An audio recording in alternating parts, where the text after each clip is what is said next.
Nah, kalau relevansinya dengan yang sekarang ini gimana Kiai?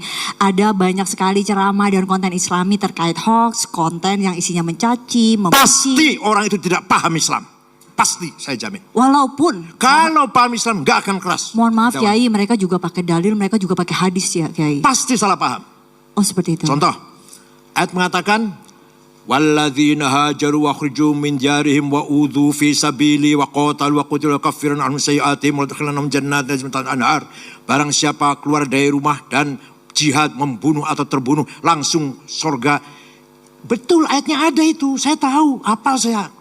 Tapi lihat dong konteksnya turun ayat itu ketika lagi perang Ahzab, perang multi pasukan atau multi apa namanya?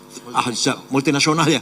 Madinah diserbu 10.000 pasukan, seluruh suku Arab dikoordinasi oleh Abu Sufyan dari Mekah, nyerang Madinah sampai Nabi bikin parit untuk pertahanan.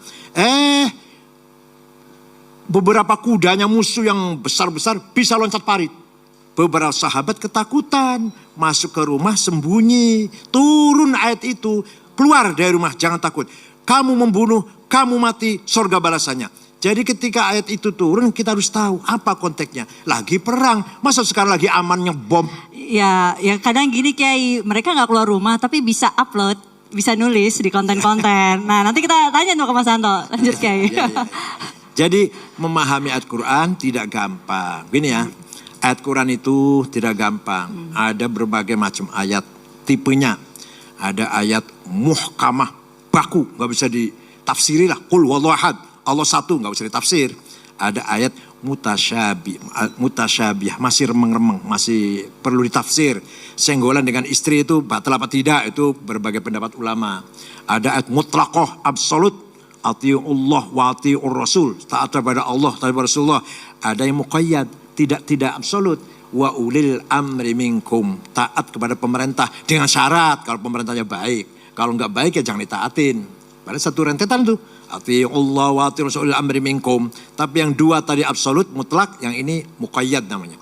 Ada ayat umum, am, aqimus sholat, sholat 5 waktu, itu umum itu, siapapun, kapanpun, dimanapun wajib sholat. Ada yang khas, yang khusus.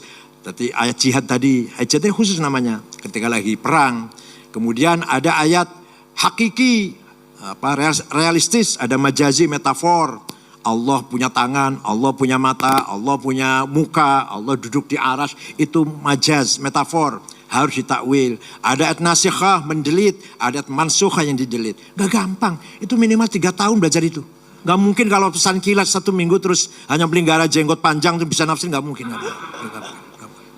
Dan nah kalau ini Kiai, ulama zaman sekarang ini dan zaman dulu itu apa bedanya dalam, apalagi zaman dulu dalam bentuk negara itu kan peran ulama tuh besar sekali.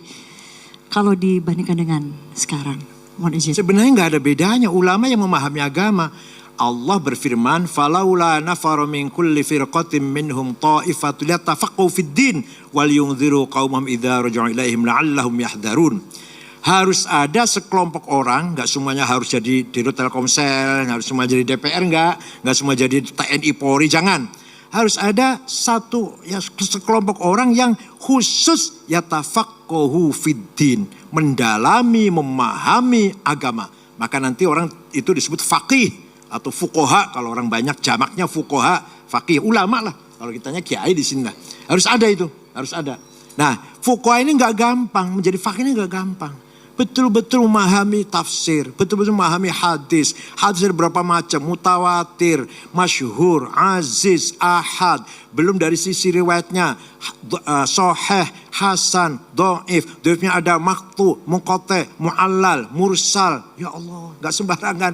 Belum nanti masalah ijma, qauli, sukuti, qiyas ada 9. Aulawi, burhani, mantiki, jadali, syiari, khitabi, iqna'i. Gak gampang menjadi fuqaha, itu gak gampang. Jadi betul-betul atau minimal kalau sekarang ya pesantren 5 tahun lah baru lumayan. Itu baru lumayan tuh. Berarti berapa banyak yang instan? Nah ya itulah. Baru namanya faqih. Kata-kata ulama di Quran hanya tidak untuk, sebenarnya kata ulama di Quran tidak untuk ahli agama. Oh, malah baik. ahli sains ya. Oh, oke. Inna masyaallah min ibadil ulama itu ayat itu datangnya setelah menceritakan turunnya air dari langit, tumbuh-tumbuhan, menjadikan tumbuh-tumbuhan berkembang, bermacam-macamnya binatang, bermacam-macamnya gunung. Kemudian innama yakhsyallah min ibadil ulama, orang yang paham dengan alam semesta ini. Jadi ulama di Quran bukan ahli agama sebenarnya di Quran. Yang di Quran dimaksud ahli agama itu yatafaqquhu fid din. Tafaqquh, yang paham agama. Baik, lalu bagaimana ulama dan NU merespon tantangan dakwah digital saat ini yang semakin kompleks ya? Sebenarnya kita paham ya, kita tahu persis kebutuhan tantangan sekarang. Hanya kita masih mengejar ketinggalan, ya maklumlah kita dari basic pesantren tradisional kalau NU itu. Kenapa? Karena dulu ketika Belanda menguasai pusat-pusat peradaban perkotaan, kiai-kiai menyelamatkan akidah dan akhlak, lari ke kampung-kampung, di sana mendalami agama. Nah, yang di kota orang Islamnya ini hanya memelihara jangan sampai pegawai-pegawai Belanda murtad yang Islam. Jadi pegawai-pegawai Belanda yang kerja di Belanda di kantor-kantor jangan sampai murtad lah. Dipelihara Islamnya, tapi nggak ada pendalaman, hanya melihara jangan sampai murtad. Maka itu Islam kota namanya. Kalau yang pendalaman Islam, tafaqquh fid din, tafsir, hadis, fikih, usul fikih, ilmu kalam, filsafat, tarikh, akhlak di pesantren yang di desa-desa. Yang di kota ini hanya sekedar menjaga. Ya penting sih, saya akui penting dan peranannya besar. Organisasi yang lahir di kota itu peran besar menjaga imannya orang-orang kota. Tapi di sana tidak ada pendalaman. Tafaqquh fid din tidak ada. Tafaqquh fid din artinya di desa-desa itu, di pesantren. Walaupun sekarang sih sudah pesantren di kota juga banyak yang di